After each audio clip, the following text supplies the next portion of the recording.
Good afternoon, everyone, and thank you so much for joining us today.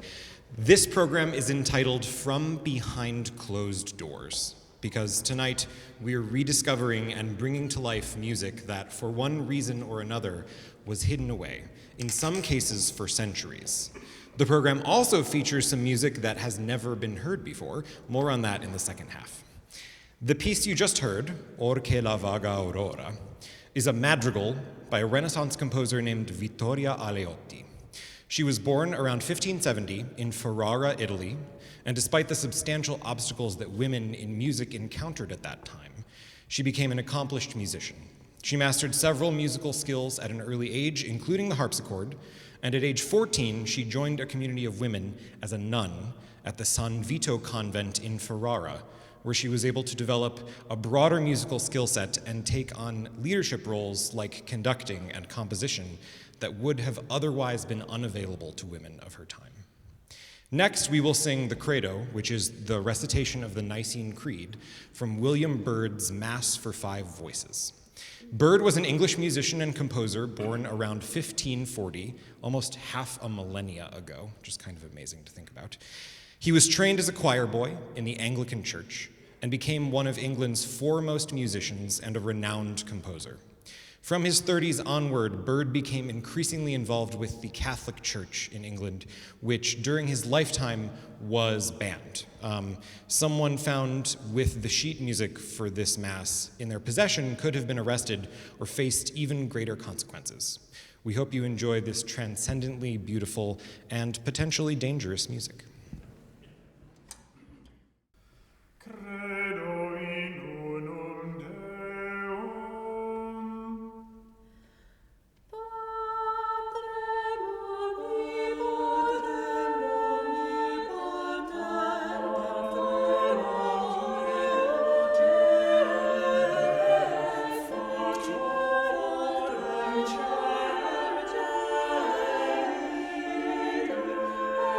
omnipotens,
Amen.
We're so glad that you chose to applaud after the credo, because if you are a frequent concert goer, you are probably aware that when you are listening to a piece with multiple movements, you hold your applause until the very end.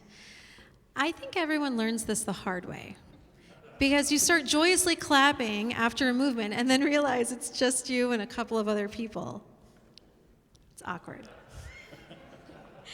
During our rehearsals, we had planned to sing all three movements of William Byrd's Mass for Five Voices without a break. However, that credo movement really can stand alone, and if it was being done in a Mass, the movements would not be done in quick succession. Additionally, the next two movements, the Sanctus and Agnus Dei, are more reflective and meditative, and they end with a prayer for peace.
In 1932, Herbert Howells wrote a requiem with non-liturgical texts and without a person or event in mind.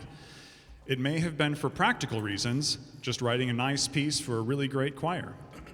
Summarizing Howells in a letter to a close friend in 1932, I've added a complete new short work to my holiday list, a sort of requiem.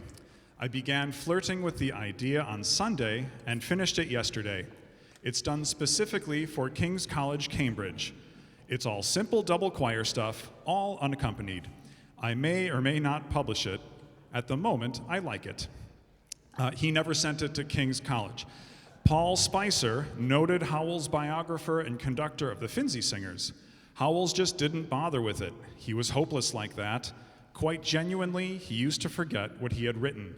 I don't know if that was the case with the Requiem, but it is quite possible. In 1935, Howells' son, Michael, died suddenly. In response, Howells, from 1936 to 38, wrote what is considered his masterpiece, Hymnus Paradisi. He drew significantly from his unpublished Requiem. Why would a piece of music good enough to remember his son be shelved? Is it possible that Mr. Spicer's hypothesis of absent-mindedness is correct?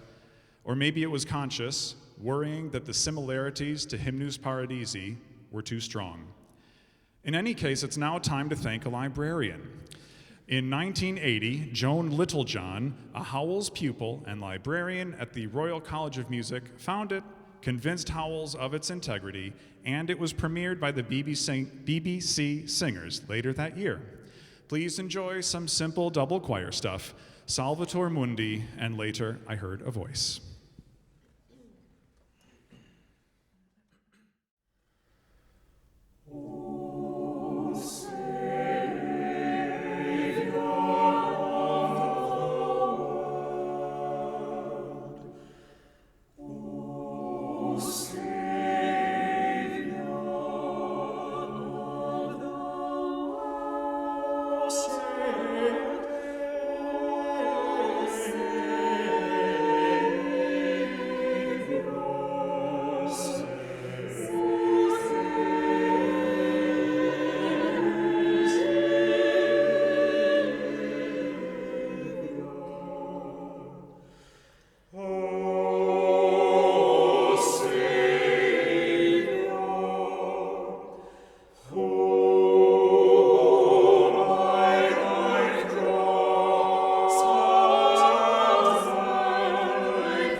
Quick change in the program order. So the two Howells pieces will bookend. So we just sang the first.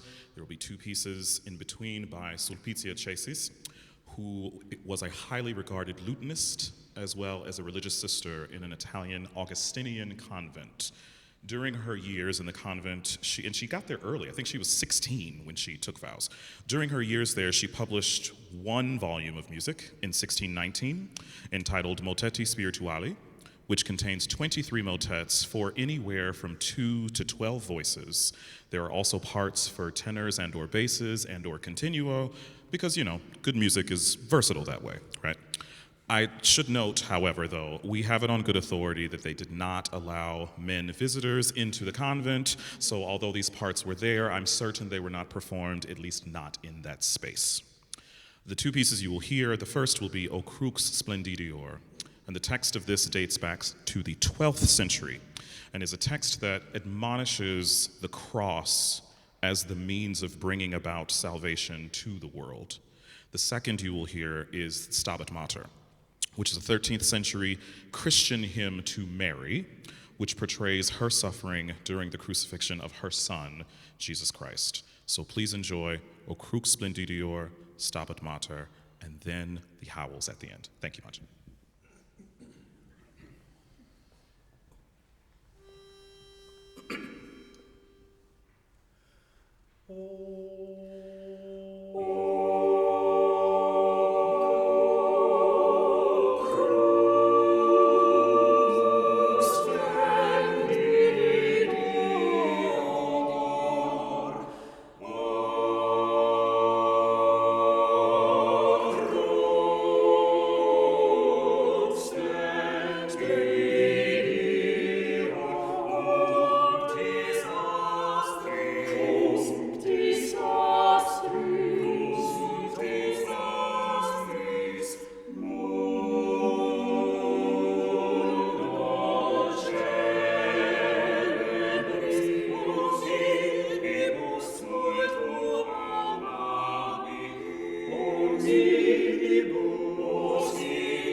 Good afternoon, everyone. I'm John William Trotter, artistic director of this ridiculous ensemble that you see before you.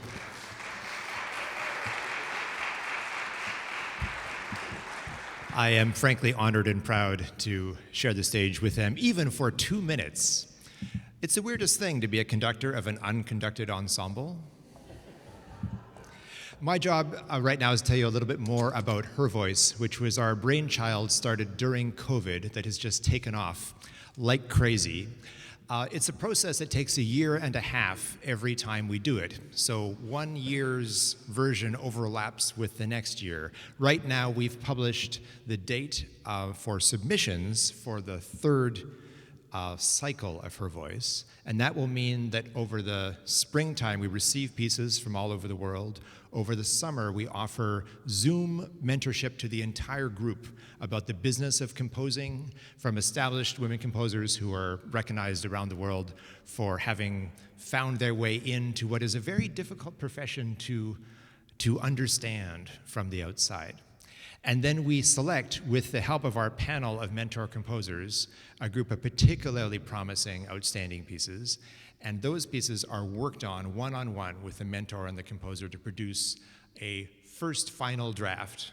Then we get everyone literally in the room, which I know is very retro, an actual room together with the 10 singers, and we spend 3 hours on the music as it's been presented to us, working things through and having conversations between the composer who is learning and the composer who is mentoring and all of these exemplary musicians, which produces the final draft, which then goes into rehearsal. So the pieces that you'll hear today started their life in this way. And of course, that 1.5 years doesn't include the time the composer spends dreaming up the piece in the first place, right? You can imagine now what was so promising about starting this during COVID, when everyone has a lot of time on their hands and no sense of when a concert might ever be. It was our opportunity to say to every composer who is thinking about writing something, this is the perfect time for you. And that long process with all of those experts led us, among others, to Ina Onofray, who I'll reintroduce you to in a moment. We have 3 Her Voice connected pieces coming up now. The third one is by Sarai Hillman, who is one of the winners of the first year of Her Voice. And her piece made such a splash that the Chicago Tribune, from whom I do not normally take orders, said she was a prodigious talent and that we needed to hear more from her. We loved meeting her, we loved working with her. Her trip to Chicago was her first time traveling on her own in her life. It was her second time on an airplane. It was a really remarkable story that brought us all together. So we had the opportunity to commission her, and we did that. And you will hear the result of that commission 2 pieces from now.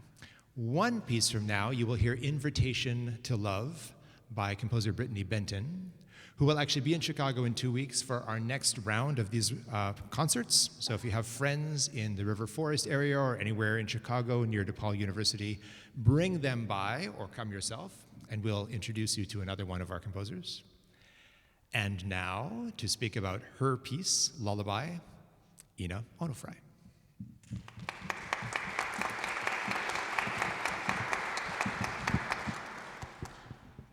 Lullaby of Alfred Lord Tennyson is a story of a mother singing to her child, waiting for her husband to come home from the sea.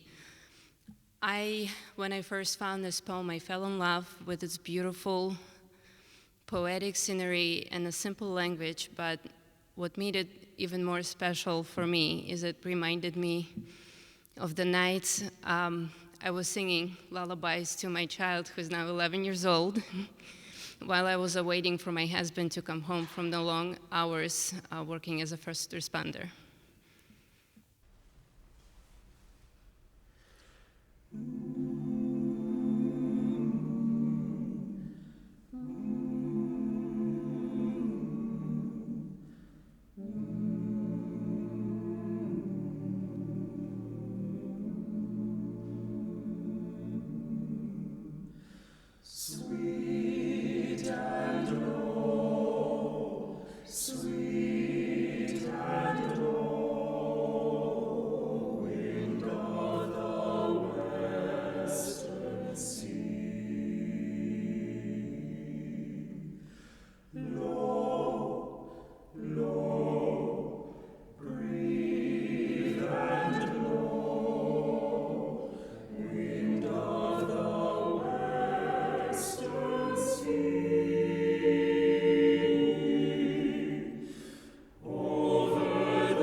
Up next, we have two back-to-back works by two Chicago composers.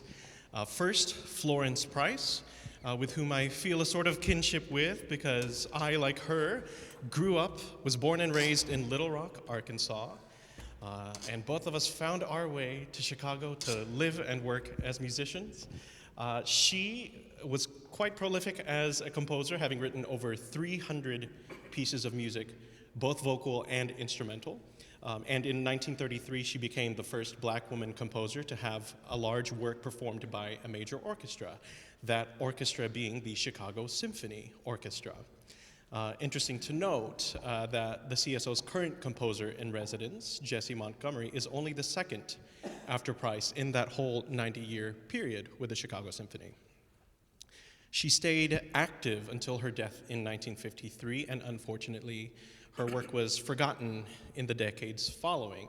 That is, until about 2009, when a large collection of her work was discovered in St. Anne, Illinois, about 70 miles south of Chicago, in an abandoned house that was formerly Florence Price's summer home. So not only was this music behind closed doors, they were behind closed doors of a house that was literally falling apart, and we could have just as easily been without this music. But now it is quite en vogue to perform Florence Price's music, and it's hard to find a major classical music organization that isn't performing Price's music, which is wonderful. But my personal hope for my hometown girl is that she doesn't just become another rare exception to the norm, but instead more of a catalyst for artists and arts organizations to ask, who else has been overlooked? Who else is in our midst now that might benefit from more equitable access and opportunity? Which brings us back to our Her Voice program, which we hope proves to be meaningful and fruitful towards these ends for a long time.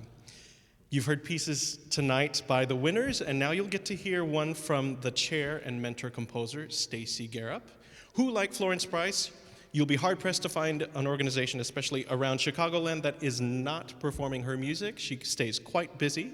She just finished recording her Terra Nostra, which she calls her eco-oratorio, focusing on our relationship with the planet, which will be released on Earth Day next year, 2024, via Sadie Records. So we're incredibly lucky to have her as a central part of Her Voice. So please enjoy these next two pieces that offer a glimpse into the rich catalog of music of two of Chicago's own. My life is sorrow. I've struggled and toiled in the sun, with hope that the dawn of tomorrow would break on all work that is done.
lips have kissed.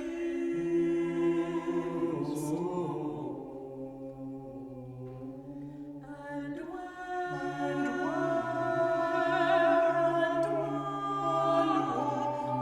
have forgotten.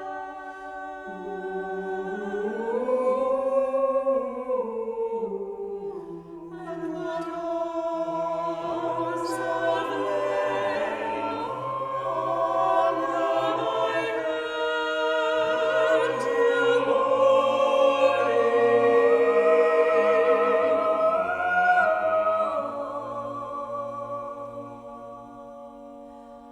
But the rain is full of ghosts tonight, that tells and sorrows, and listen for reply.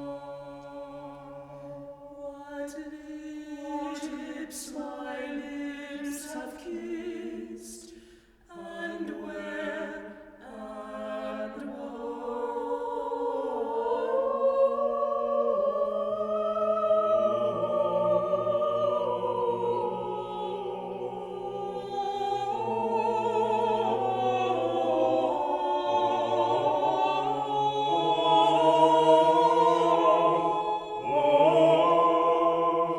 and in my heart,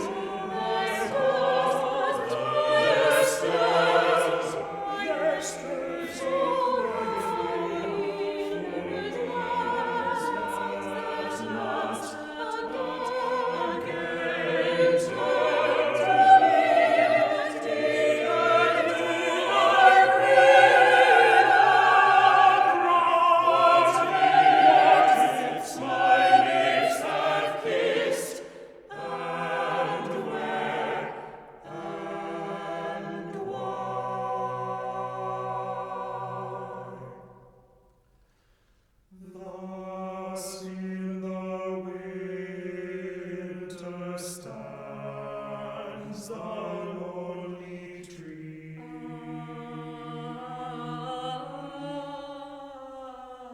Nor knows what birds have vanished one by one. Yet knows its boughs more silent than before. I cannot say what loves have come and gone. I only know that summer sang in me a little, that in me sings no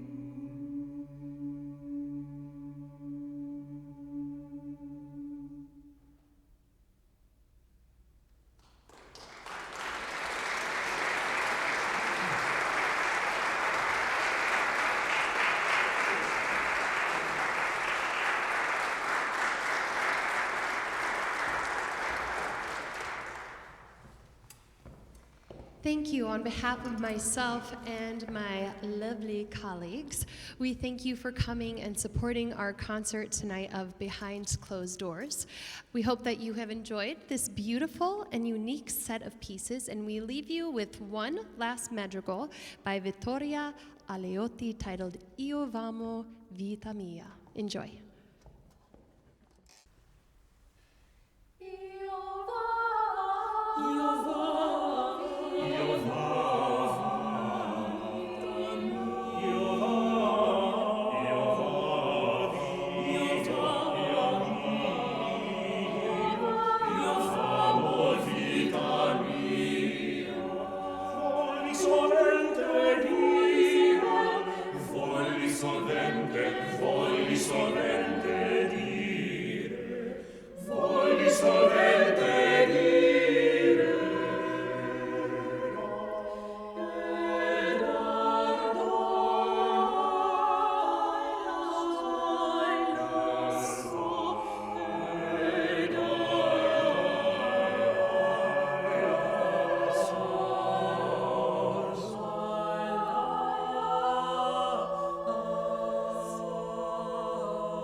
Thank you all so much once again for being here with us today. We'd like to give a huge thank you to our music director for this program, Chicago Acapella's artistic director, Dr. John William Trotter. Where is he? Somewhere. There he is.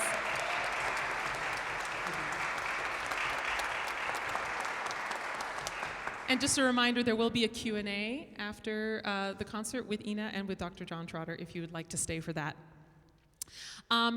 We would like to send you on your way with one final piece, if that's all right. Wonderful. Well, good. Look, I'm glad. It's a good sign. Good sign. We'd like to share this piece by the prolific composer and musician Margaret Bonds. She was a native Chicagoan. She was the first African American to perform as a soloist with the Chicago Symphony Orchestra in 1933, the same year that her friend and colleague Florence Price became the first composer, black composer performed by the Chicago Symphony Orchestra as well. She really gained much recognition throughout the US in her lifetime and came out from behind the closed doors, and we want more of that. So please enjoy her setting of this Quaker text, I Shall Pass Through This World But Once. Thank you all again. I shall pass through this world but once. I shall pass through this world but once. Any good that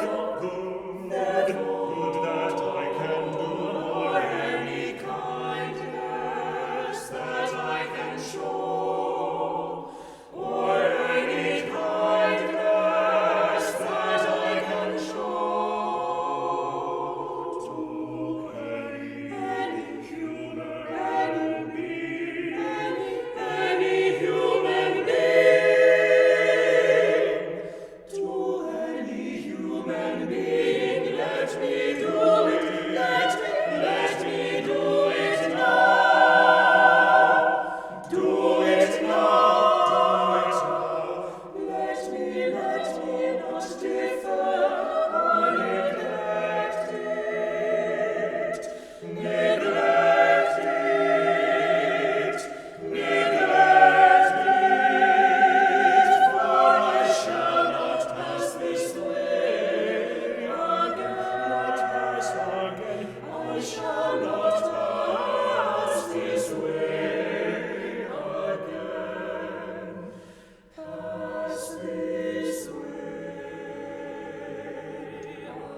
Like any good TV talk show, we have a roving microphone.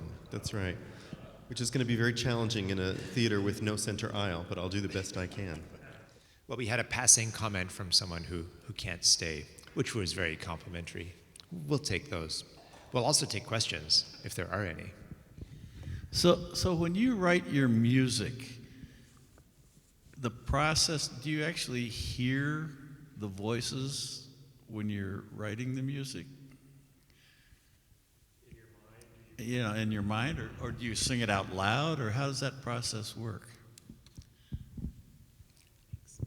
I try both. I try to sing it. Unfortunately, I don't have a great voice. We use software sound realization, which is a joke. I play on the piano as well.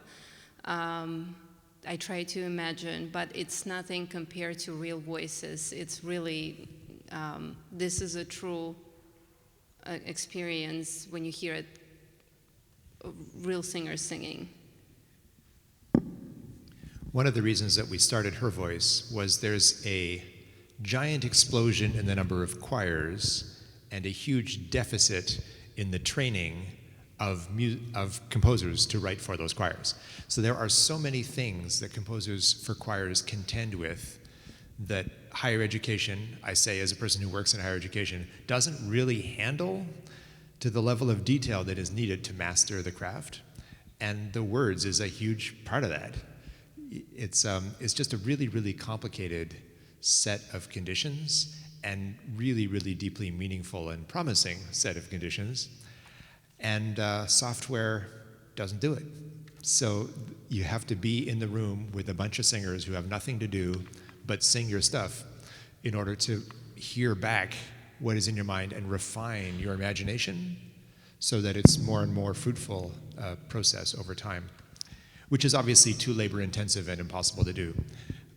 But that's why we have Her Voice. Question here? To your knowledge, were you the first person to put this poem to music? That I came to the United States about 20 years ago. I grew up on Russian poetry. I know a lot of Russian classics. So this is one of the hard parts for me, is to look for the poem, for the poetry. I try to read as much as I can. And this was my second piece that I wrote for choir during my graduate studies. I just fell in love with the poem, and probably a year after I found out that there is more lullabies written to this text. I had no idea when I first found it. When I saw the first so many lines, my mother used to sing this to me, and I thought, my mother wasn't a singer or anything, but I thought, I'm not sure I remember the last half, but the first half of the poem, I thought, oh my gosh. So I hope you record it so I can play it more. And what did it sound like, the song your mother sang? The sweet and low song. Yeah. How does that melody go again? I don't know. You don't remember? Oh, John remembers, I bet. Here's a question. Ina, how many times now have you heard this piece performed before an audience? And what is it like to hear it? This is a second performance. Yesterday was the first one. Today is the second. How it feels? Honestly, yesterday I was a nervous wreck. It was the very first time I had to go up on stage and say something, even though I did play on stage, but it's different. So I'm not sure what I felt yesterday, but today it was hard for me to hold my tears back. It's a joy. It's a true joy. And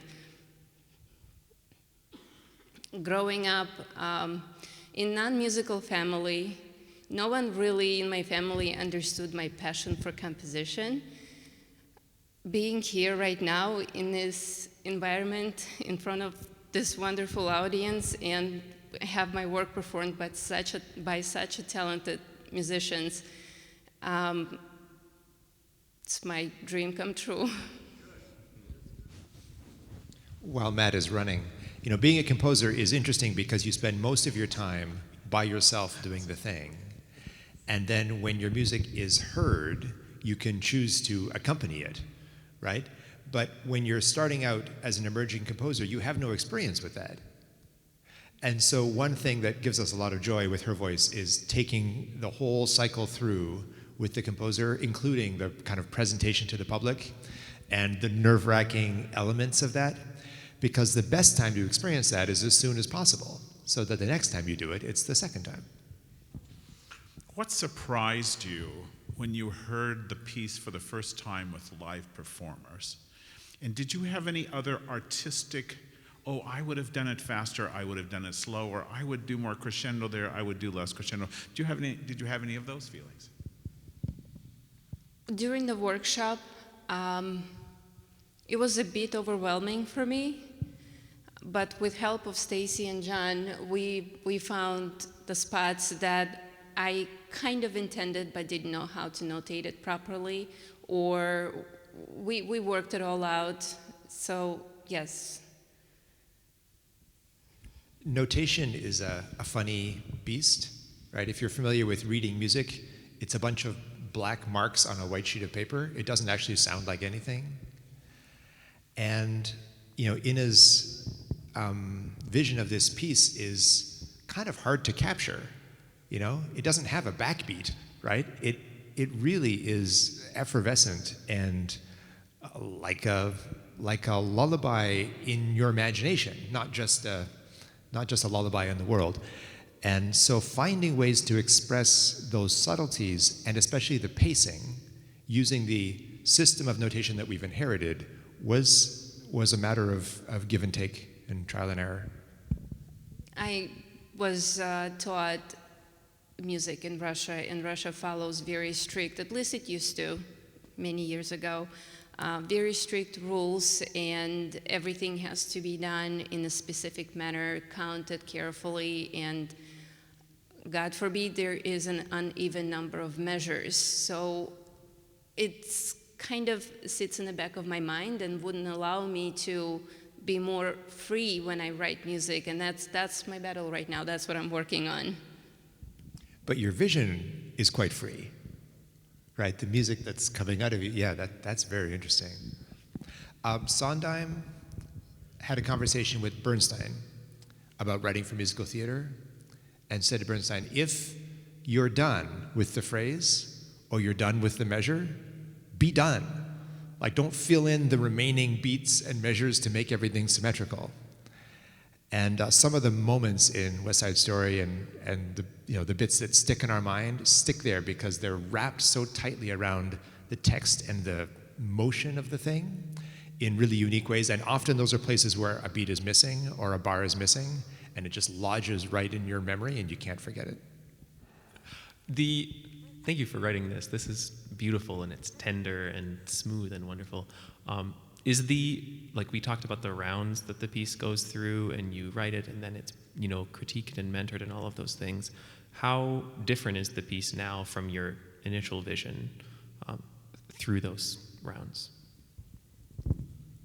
I think it's more detailed and more precise now, polished compared to what it was in the beginning. There is a little bit more details in the score that would help performers to be more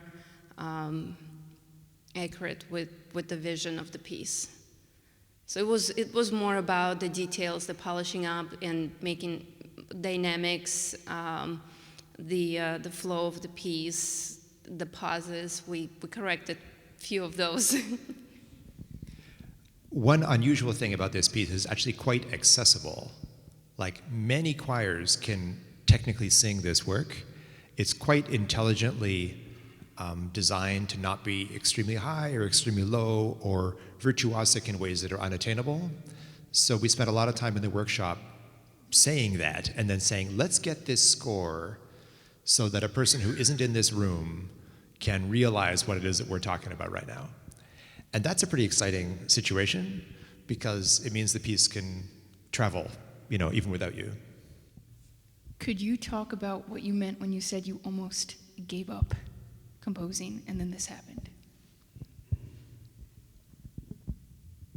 20 years ago, I moved to the United States because my family was trying to escape one of the wars going on in the Soviet Union region. I had a promising future as a composer back then started, but when I came to the United States, I had to start all over. I didn't speak a word in English. I was discouraged to continue my music degree because I was told that it's useless and no one cares about it, which was very painful for me because I've spent my entire life in music school, music college, writing music. My life was music. Gladly, I found some people who encouraged me to go back to music. And I continued writing music without necessary training. I just did what I thought, what I felt, and at some point I decided to pursue it professionally. I went back to school and received my second master's in composition, and what I realized that I can write music. I was told it's sophisticated, I was told it's great, not experimental enough. I was told that a lot. My music is not experimental enough. But one thing I didn't know, and I was never taught how to do, is how to find musicians or how to share my music with the world, how to spread the word around to have the music performed. So most of my pieces were just sitting in my computer or on my shelf, and at some point you just question, why am I even trying to do that? If no one really hears it, no one knows about it. And that year, I applied to two programs. One was Her Voice, and another one was, oh my goodness, Lunart Festival. And out of nowhere, when I forgot about that, I received an email about both programs, a little bit apart from another, that my work was accepted. That turned my world around. At that point, I had hope that I actually can have my work performed and heard by other people. That's what I meant. I literally almost gave up on that idea. Her Voice started, in my basement during COVID, partly because of a conviction that has been growing in me that not all the music finds its way to where it ought to be in this world. I receive a huge number of unsolicited manuscripts at my office, and for whatever reason, almost all of them are by men. And you could think to yourself, oh, that must be because men are the people writing music. But my daily experience working with students and just with musicians that I know doesn't jive with that. We're not in a position to take the whole world and turn it upside down and shake it, right? Our little organization. But we really did want to create a situation where music that deserves to be heard will be heard. And Ina said something very interesting that I think we do well to reflect on. She wrote music for years and years and years, devotedly, with passion, not ever knowing if it would ever be heard.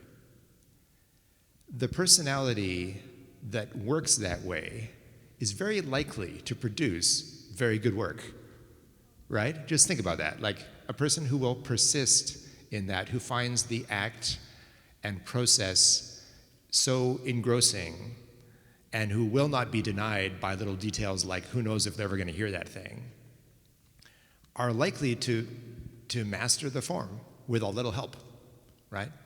And so part of what we hoped to do was find people who wouldn't find us, who were in that position, and provide what's missing. We're not trying to take randomly selected people and make them great, right? We're looking for people who have chosen this as a means of expression and a vocation for themselves, and provide what's missing. I think every second person has already asked a question. It's true. This is a great group. Well, thank you everybody for being with us, and thank you, John, and thank you, Ina. Congratulations. Thank you.